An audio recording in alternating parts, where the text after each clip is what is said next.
नमस्कार दोस्तों, राधे राधे। प्रिय संस्कृतम यूट्यूब चैनल में आपका स्वागत है। तो उम्मीद करती हूँ आप लोग बहुत अच्छे होंगे और अच्छे से अपनी पढ़ाई लिखाई कर रहे होंगे। तो हमने इससे पहले वाले वीडियो में जो 5वीं वीडियो थी हमारी, उसमें हमने 28 प्रश्न तक देखा था।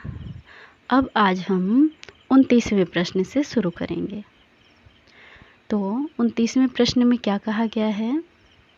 सृष्टि उत्पत्ति विषयकम विवेचनम कुत्र वर्तते।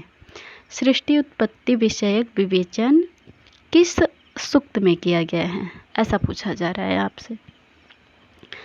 तो बताइए, अग्नि सूक्त में है, इंद्र सूक्त में है, पृथ्वी सूक्त में है या पुरुष सूक्त में है?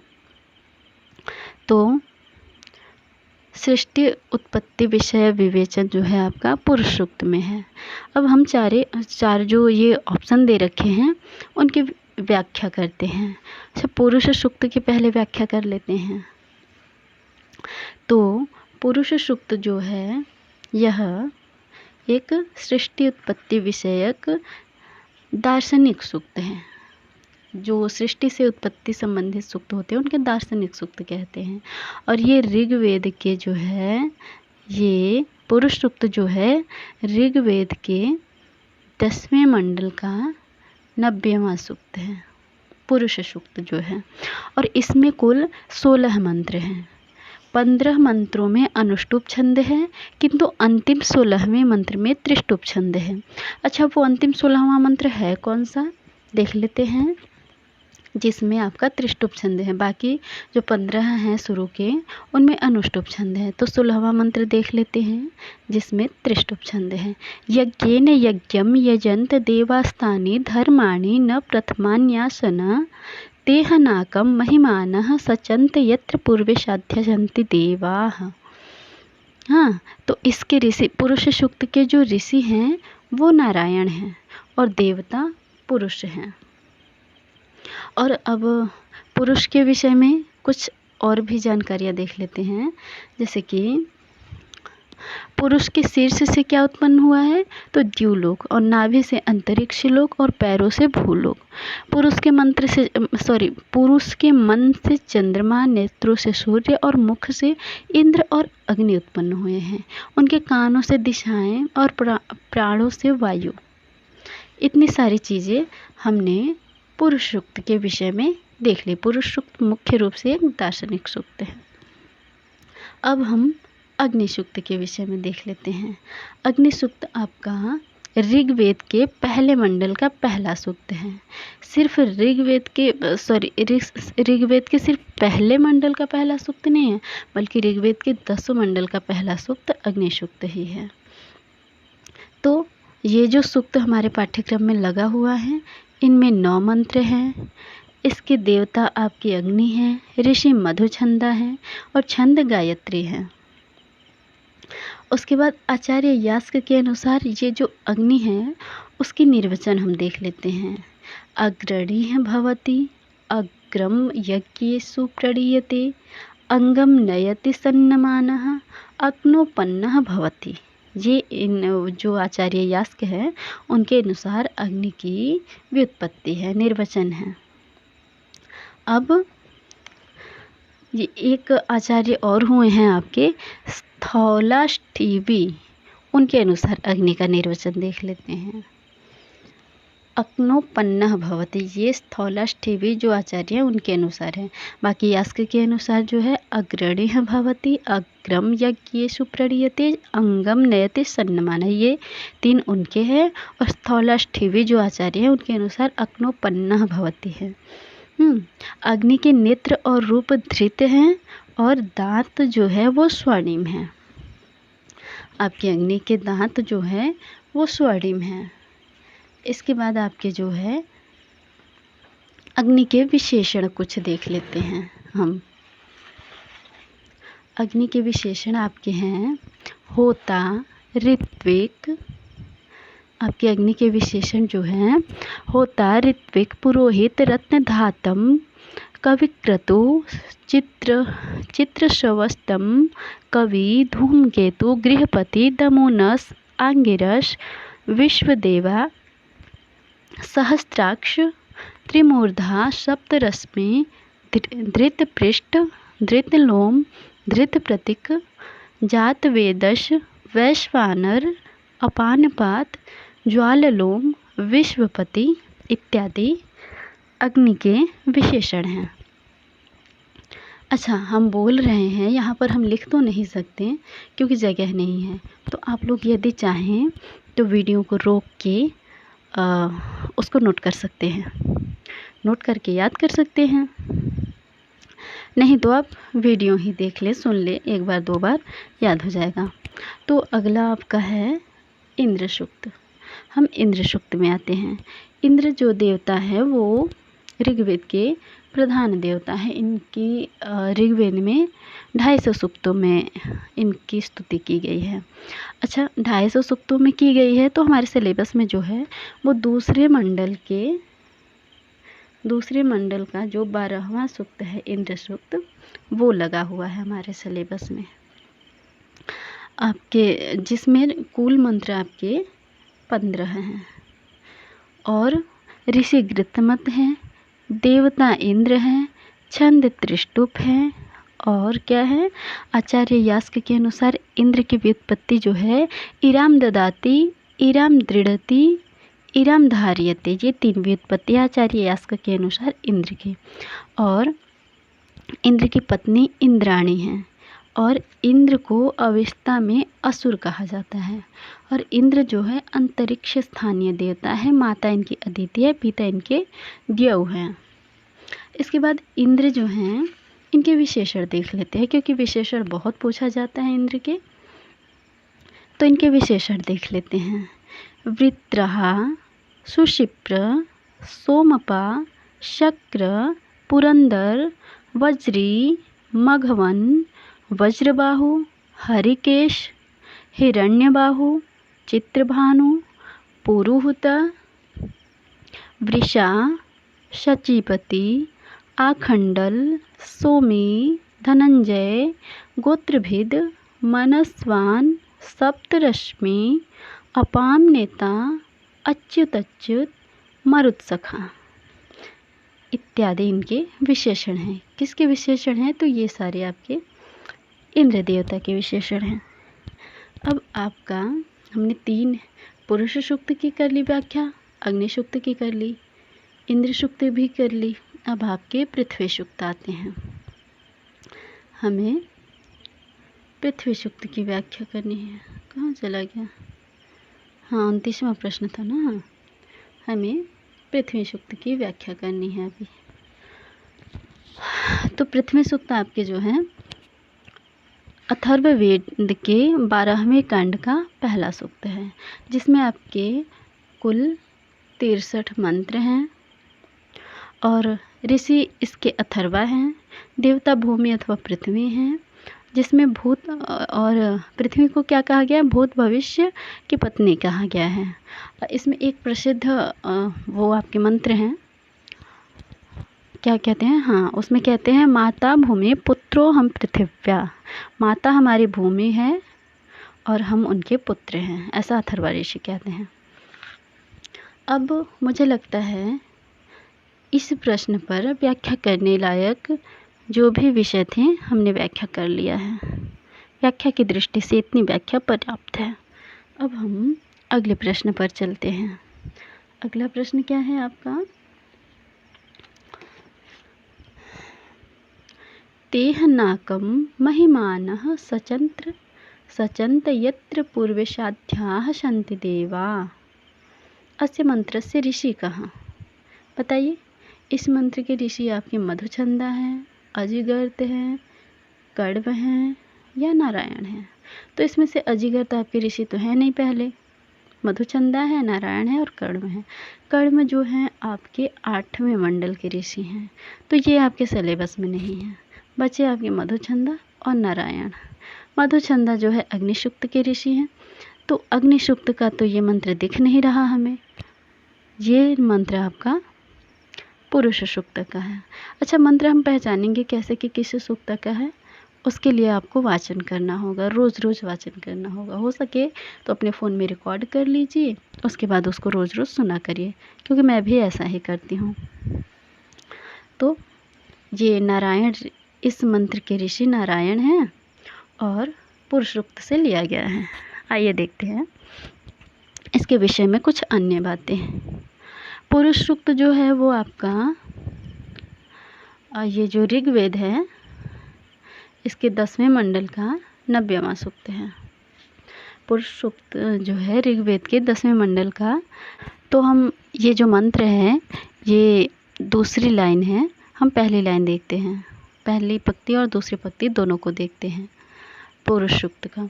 तो मंत्र कुछ इस प्रकार से है।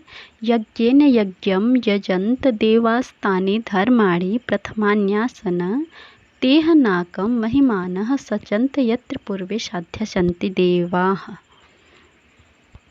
ये आपके पुरुष सूक्त के मंत्र हैं। अब पुरुष सूक्त के देवता तो पुरुष हैं, ऋषि नारायण हैं, यहाँ पर दिया गया है आपका। उसके बाद उसमें कुल 16 मंत्र हैं। पुरुष सूक्त में आपके कुल 16 मंत्र हैं। 1 से लेके 15वें मंत्र तक आपका अनुष्टुप छंद है और अंतिम जो 16वां मंत्र है उसमें त्रिष्टुप छंद है।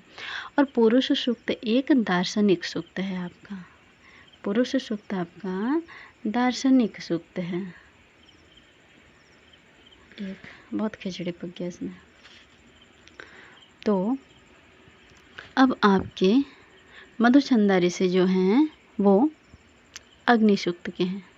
अग्नि सूक्त ऋग्वेद के पहले मंडल का पहला सूक्त है जो हमारे सिलेबस में लगा हुआ है। अन्य भी अग्नि सूक्त है, लेकिन हमारे सिलेबस में जो लगा हुआ है ऋग्वेद के पहले मंडल का पहला सूक्त है, जिसमें 9 मंत्र हैं और गायत्री छंद में है सारे। देवता उसके अग्नि हैं और मधुचंदा ऋषि हैं। अब हम थोड़ी सी चर्चा अजिगर्त पे कर लेते हैं। अजिगर्त जो कि आपके ऋषि नहीं थे किसी सूक्त के, ये एक आपने सुनहसेप ऋषि का नाम सुना होगा जो वरुण सूक्त के ऋषि हैं। तो ये सुनहसेप ऋषि जो हैं उनके पिता थे। इनकी आइए कुछ थोड़ी सी कहानी बताते हैं आपको। अजिगर्त जो थे वो सुनहसेप ऋषि के पिता थे। सुनहसेप को यज्ञ के लिए बेच दिया इन्होंने और ऋषि विश्वामित्र ने अपने पुत्र के रूप में इन्हें स्वीकार कर लिया। कहानी हमने बहुत शॉर्ट में बताई है, वैसे कहानी बहुत बड़ी है, अच्छी है। आप लोग सुनहसेप आख्यान पढ़ेंगे तो उसमें ये सारी कहानियाँ मिलती हैं। तो हम सुनहसेप वरुण सूक्त के ऋषि हैं आपके, और अजिगर्त उनके पिता, उनके लोभी पिता हैं अजिगर्त। तो ये एक ब्राह्मण हैं, बहुत गरीब होते हैं, धन के लालच में अपने पुत्र को यज्ञ के लिए बेच देते हैं। राजा हरिश्चंद्र के पुत्र रोहित के बदले में यज्ञ में बलि देने के लिए ऐसा कुछ शर्त हुआ रहता है उनका कि हमें पुत्र हो जाएगा तो हम आपको अपने पुत्र की बलि दे देंगे। तो उनको मोह आ जाता है अपने पुत्र से, फिर वो अजिगर्त से उनका पुत्र मांगते हैं तो अजिगर्त दे देते हैं और उसके बदले धन ले लेते हैं। इस तरीके से सुनहसेप को बहुत दुख होता है और वो फिर देवताओं की स्तुति करते हैं और देवता लोग प्रसन्न हो जाते हैं। उसके बाद आपके विश्वामित्र ऋषि जो हैं उन्हें अपना दत्तक मतलब स्वीकार कर लेते हैं पुत्र, और 50 मधुचंदा से बड़े और 50 मधुचंदा से छोटे, कुल इस तरीके से इनके पुत्र होते हैं। तो हम वरुण सूक्त की बात कर लेते हैं जिसके ऋषि सुनहसेप हैं और सुनहसेप के पिता अजिगर्त थे।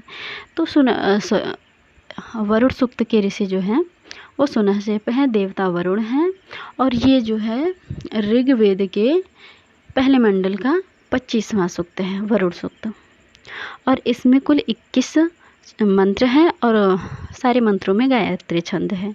देवस्थानीय देवता है आपके वरुण, और इनके विशेषण कुछ देख लेते हैं हम। वरुण के विशेषण कुछ देख लेते हैं आपके। तो असुर क्षत्रिय धृतव्रत ऋत गोपा अमृतस्य गोपा उरुचक्ष दूत दक्ष उरुशंस सहस्त्र नेत्र स्वराट या मायावी, इतने इनके विशेषण हैं। अब कर्म के विषय में आप लोग जानते ही हैं, ये ऋग्वेद के 8वें मंडल के आपके ऋषि हैं, जो कि हमारे सिलेबस में नहीं हैं। बस इतना जान लीजिए कि ऋग्वेद के 8वें मंडल के ऋषि हैं। अब इस प्रश्न में मुझे जितनी व्याख्या करने लायक लगी हमने कर दिया। अगले प्रश्न पर चलते हैं। अगला प्रश्न आपका है, वाक्शुक्तस्य का देवता। वाक्शुक्त के देवता कौन है आपके? बताइए भाई, कौन है देवता आपके वाक्शुक्त के? ऋषि आपके वागाम्भृणी हैं। तो यहाँ पर तो अलग अलग दे रखा है, वाक अलग दे रखा है, आम्भृण अलग दे रखा है, जबकि वागाम्भृणी ये आपके ऋषि हो जाएंगे। और इसके बाद आपके देवता जो है वाक परमात्मा हो जाएंगे। वाक परमात्मा हो जाएंगे। यहाँ पर आपका दूसरा ऑप्शन सही होगा। और छंद इसमें त्रिष्टुप है, दूसरे मंत्र में जगती है। इसमें ये जो है ऋग्वेद के वाक्शुक्त जो है, ऋग्वेद के, एक मिनट, वाक्शुक्त आपका ऋग्वेद जो है उसके 10वें मंडल का 125वां सूक्त है। 125वां सूक्त है और ये आध्यात्मिक सूक्त है। और वाक्शुक्त में विशेषण वाक्य क्या है? परमेश्वरी शक्ति और ब्रह्म ज्ञानवती, ये 2 विशेषण प्राप्त होते हैं वाक्शुक्त में। अब ये सारे ऑप्शन आपके वाक्शुक्त से ही संबंधित थे, तो मुझे नहीं लगता इसमें कुछ खास विषय वो व्याख्या करने की ज़रूरत है। और रही बात इनके मंत्रों को, तो वो आपको वाचन से ही याद करना होगा। अब हम अगले प्रश्न पर चलते हैं। 32 नंबर का जो प्रश्न है, यज्ञ से देवम ऋत्विजम इति मंत्रांशः कस्मिन् सूक्ते प्राप्यते। यह मंत्र किस सूक्त में प्राप्त होता है? बताइए आप लोग। बहुत सरल मंत्र है और पता होने चाहिए सबको, बिल्कुल पता होनी चाहिए। पृथ्वी सूक्त का है, वाक सूक्त का है, हिरण्यगर्भ सूक्त का है अथवा अग्नि सूक्त का है? बताइए। तो यह मंत्र आपका कहाँ गया? वाक सूक्त का है, अरे सॉरी, अग्नि सूक्त का है। अग्नि सूक्त का है आपका ये सारे मंत्र। तो हम अग्नि सूक्त के विषय में देख लेते हैं। ये आधा मंत्र दिया हुआ है, अग्निमीडे, ये पहला ही मंत्र है अग्नि सूक्त के, पहला ही मंत्र है। 9 मंत्र है उसमें पहला ही मंत्र है। अग्निमीडे पुरोहितम यज्ञ से देवम ऋत्विजन होतारम रत्न धातमम। इस तरीके से पूरा मंत्र है जो गायत्री छंद में है। और देवता अग्नि है, ऋषि मधुछंदा है। विशेषण कुछ देख लेते हैं अग्नि के विशेषण, हालांकि हमने पिछले प्रश्नों में भी देखा है, फिर भी देख लेते हैं।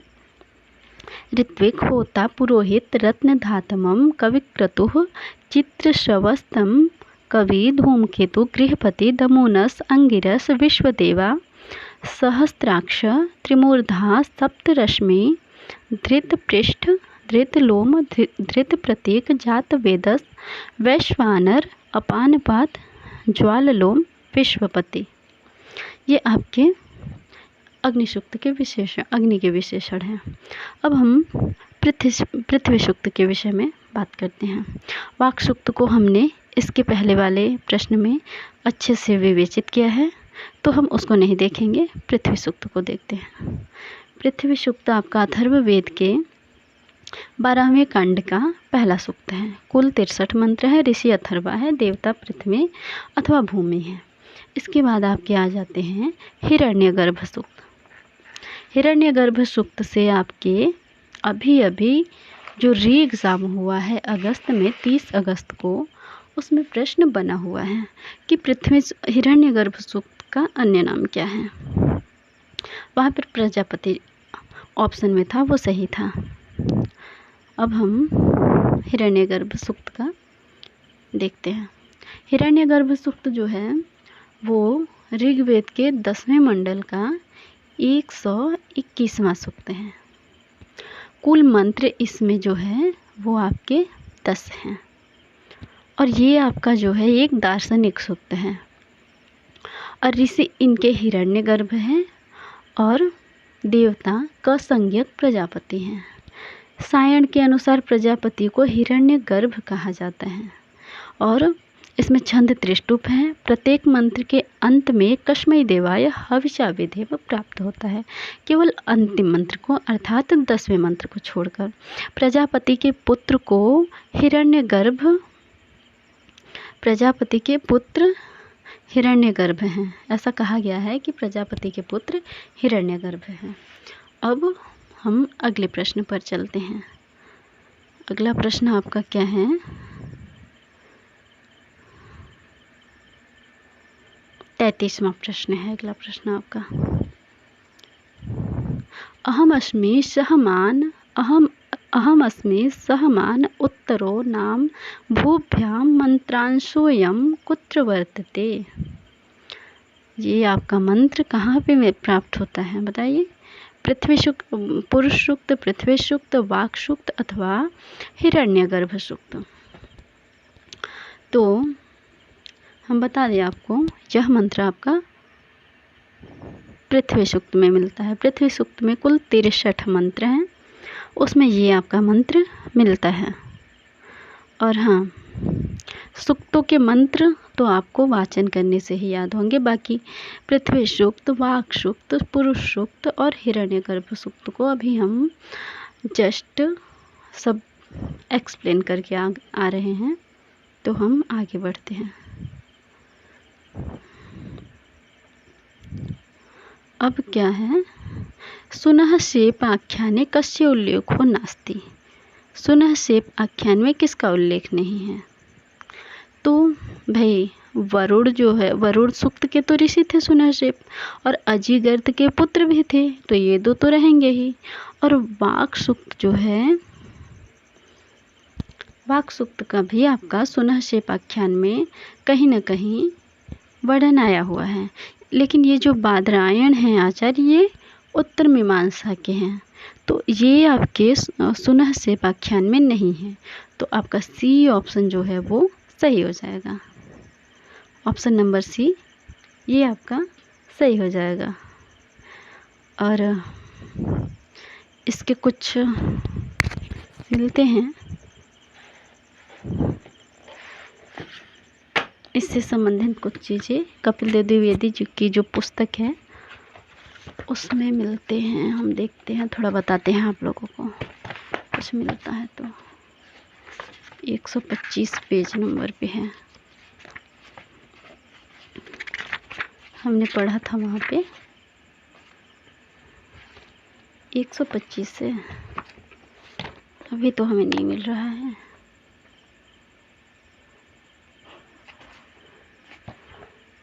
अच्छा, हम भाषा विज्ञान खोल के बैठे हैं तो मिलेगा कहाँ से?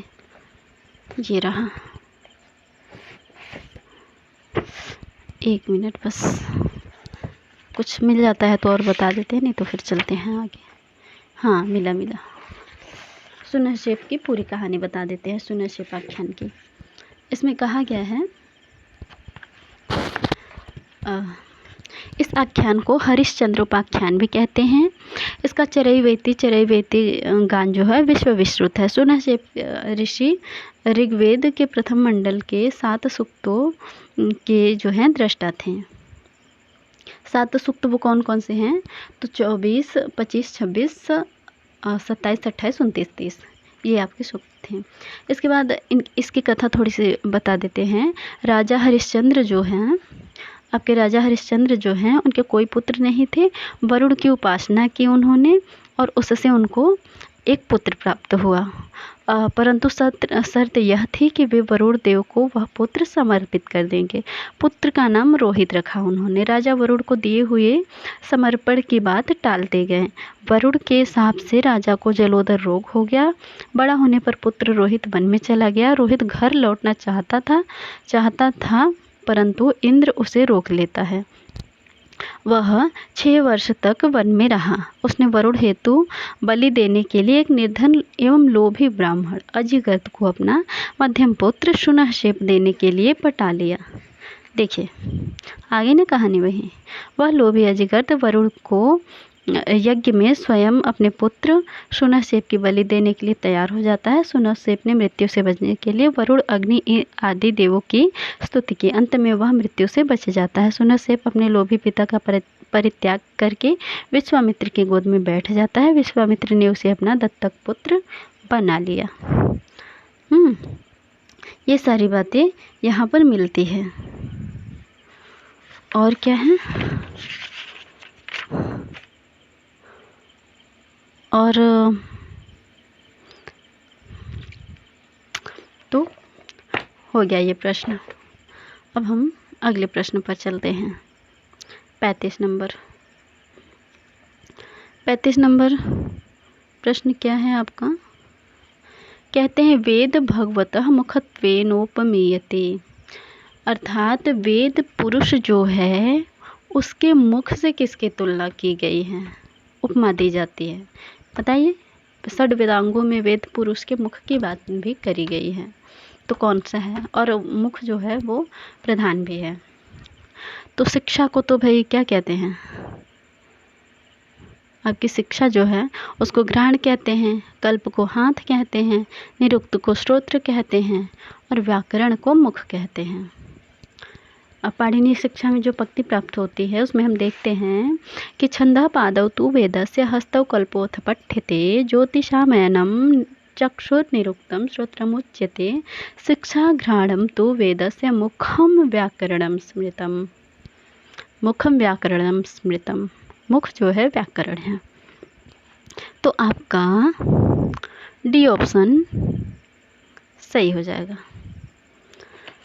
अच्छा, हमने पिछले प्रश्नों में इन सब की बहुत विस्तृत चर्चा तो की हुई है, लेकिन फिर भी यहाँ पर व्याकरण के विषय में विशेष रूप से पूछा गया है, तो हम उसके विषय में कुछ चर्चाएं कर लेते हैं।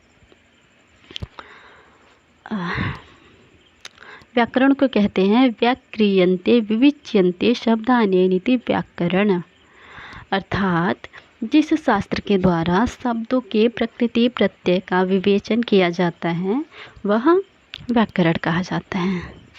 व्याकरण आपके जो है मुख्य रूप से 2 होते हैं। ये आपका जो व्याकरण है मुख्य रूप से 2 होता है। कौन कौन सा? एक होता है वैदिक व्याकरण और दूसरा होता है आपका लौकिक व्याकरण। तो लौकिक व्याकरण में कौन कौन से हैं? लौकिक व्याकरण या संस्कृत व्याकरण, उसमें अष्टाध्यायी और महाभाष्य और ये सारे जो व्याकरण के ग्रंथ आते हैं वो सम्मिलित हैं। और वैदिक व्याकरण में आपके प्रातिशाख्य ग्रंथ सम्मिलित हैं। मुखम व्याकरणम स्मृतम, वेदांगों में व्याकरण वेद पुरुष के मुख्य है तथा षड वेदांगों में प्रधान भी है। व्याकरण का उद्देश्य जान ले भाई, हर चीज़ का उद्देश्य। आप कह रहे हैं कि वेद पुरुष का प्रमुख मुख है, व्याकरण है, प्रधान है, तो हम क्यों पढ़ें? कुछ प्रयोजन भी तो होते हैं। तो वो हमारे महाभाष्यकार पतंजलि जो हैं उन्होंने अपने महाभाष्य के पहले आनिक में, जिसको पस्पसाहनिक भी कहते हैं, उसमें उन्होंने विवेचन किया है व्याकरण के उद्देश्यों का, प्रयोजन का। उसमें उन्होंने 5 मुख्य प्रयोजन बताए हैं और 13 गौण प्रयोजन बताए हैं। तो हम देख लेते हैं 5 मुख्य प्रयोजन कौन कौन से हैं। तो रक्षा, ऊह को तर्क भी कहते हैं, रक्षा, ऊह, आगम, लघु, असंदेह, ये आपके 5 मुख्य प्रयोजन हो गए। और गौण प्रयोजन कौन कौन से हैं? तो तेषुरा दुष्ट शब्दः यद्धितं यस्तु प्रयुङ्क्ते अविद्वांसः विभक्तिं कुर्वन्ति यो वा इमां चत्वारि उतत्वः शक्तुमेव सारस्वतीं दशम्यां पुत्रस्य सुदेवोऽसि वरुणेति। ये आपके 13 गौण प्रयोजन आ गए।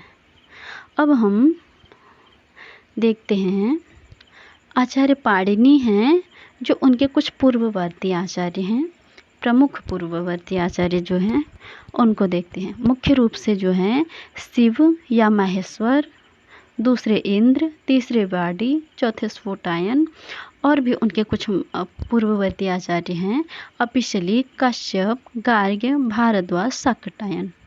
ठीक है। अब आचार्य पाणिनि के परवर्ती आचार्यों की बात कर लेते हैं। तो कौन कौन से हैं वो? कात्यायन, पतंजलि, भर्तृहरि, जयादित्य, वामन, कयट, भट्टोजी दीक्षित, नागेश भट्ट, वरदराज, ये सब इनके परवर्ती आचार्य हैं। अच्छा, पूर्ववर्ती आचार्यों का क्रम ही पूछा हुआ था, मतलब आचार्यों का क्रम पूछा हुआ था। उसमें आचार्य पाणिनि जो हैं उनसे एक जो है व्याडी जी ने वो संग्रह नामक ग्रंथ लिखा है। आचार्य व्याडी जो हैं तो इस तरीके से कुछ इस बार क्रम लगाने को दिया गया था। तो हमें ये भी याद रखनी चाहिए भाई कौन कौन से उनसे पहले के, कौन कौन से बाद के, क्योंकि क्रम वाले प्रश्न तो आप पूछे ही जा रहे हैं। अगला प्रश्न क्या है आपका? 36वां। अगला प्रश्न है अंगुलीषु स्वर संचालनम क्रियते। अंगुलियों में स्वर का संचालन किया जाता है। बताइए, ऋग्वेद में, यजुर्वेद में, अथर्ववेद में अथवा सामवेद में? तो इस प्रश्न का सही उत्तर होगा सामवेद। सामवेद में अंगुलियों से स्वर संचालन किया जाता है। अब हम अगले प्रश्न पर आते हैं। अगला प्रश्न जो है आपका मिलाने वाला है। इसके बाद बस 27 ही प्रश्न हैं। ये प्रश्न हम देख के कक्षा समाप्त करेंगे, क्योंकि कक्षा बहुत बड़ी हो रही है तो छोटा करते हैं थोड़ा। हाँ, 27 नंबर। जैसा कि हम जानते हैं काल की गणना किस में की जाती है? आपकी ज्योतिष में की जाती है। तो अ का 3 किस में है? अ का 3 आपका, एक ऑप्शन तो यहाँ दिया नहीं है, फिर भी मिलाते हैं। अ का 3 आपका पहला है, तो ये तो गया, ये भी गया, यहाँ पर एक ही मिल रहा है, लेकिन आगे वाले ऑप्शन को भी हम मिला लेते हैं। ब आपका जो है ईशावास्यमिदं सर्वम यत्किंच जगत्याम जगत। तो बी का आपका, ये मंत्र ही है, एक ही मंत्र के 2 भाग कर दिए गए हैं। बी का आपका 4 अभी तक सी सही है।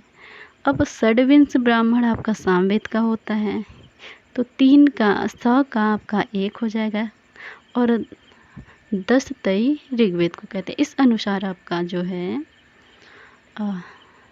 इस प्रश्न का सी ऑप्शन करेक्ट हो जाएगा। तो अब हम बस इतने ही प्रश्न हैं, आगे प्रश्न नहीं हैं। अब हम आगे इसके आगे के प्रश्न अगली कक्षा में देखेंगे। तो अब हम कक्षा को समाप्त करते हैं। आप लोगों को यह कक्षा बहुत पसंद आए ऐसा हम उम्मीद करते हैं, और देखिए, एंजॉय करिए, सीखिए। धन्यवाद। कक्षा को हम समाप्त करते हैं।